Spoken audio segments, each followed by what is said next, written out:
ఇవాళ vanilla ice cream ఎలా చేసుకోవాలో చూపిస్తాను.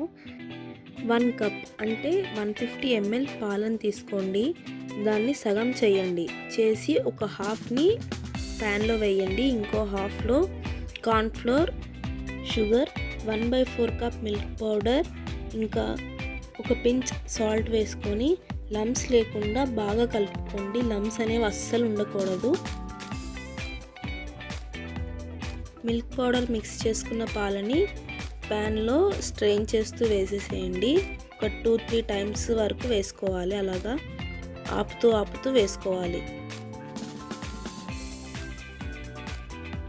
కలుపుతూ వేసుకోండి.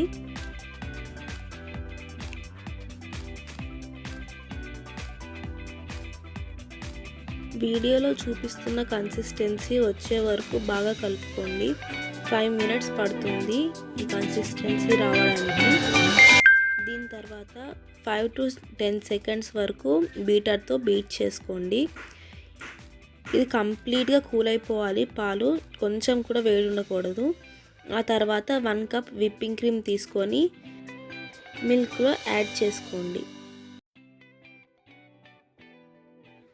విప్పింగ్ క్రీమ్ యాడ్ చేసుకున్న తర్వాత దాన్ని కంటిన్యూస్గా ఒక 5 to 10 మినిట్స్ బీట్ చేయాలి. మీరు చూసుకుంటూ బీట్ చేసుకోండి. క్వాంటిటీ అనేది డబల్ అయిపోవాలి. తర్వాత కండెన్స్డ్ మిల్క్ 1/4 కప్ తీసుకొని విప్పింగ్ క్రీమ్లో వేసేయండి. కండెన్స్డ్ మిల్క్ వేసాక ఒక 5 మినిట్స్ బీట్ చేసుకోండి. విప్పింగ్ క్రీమ్ ఫ్రిడ్జ్లో నుంచి తీసాక ఎక్కువసేపు ఉండదు. ఇప్పుడు వెనిలా ఎసెన్స్ వేసుకోండి.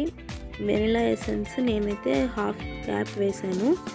మీరు బ్రాండ్ని బట్టి చూసుకొని వేసుకోండి. ఒక్కొక్క బ్రాండ్కి స్ట్రాంగ్ ఫ్లేవర్ ఉంటుంది. ఎసెన్స్ ఎక్కువ అయిపోతే చేదొస్తుంది. ఎసెన్స్ వేసుకున్నాక ఇప్పుడు 2 మినిట్స్ బీట్ చేసుకోండి.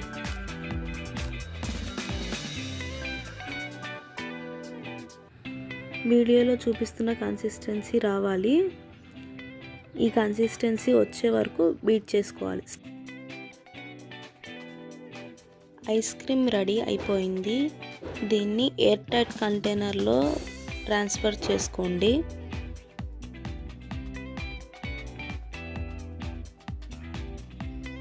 పైన మీకు నచ్చిన టాపింగ్స్ ఏదైనా వేసుకొని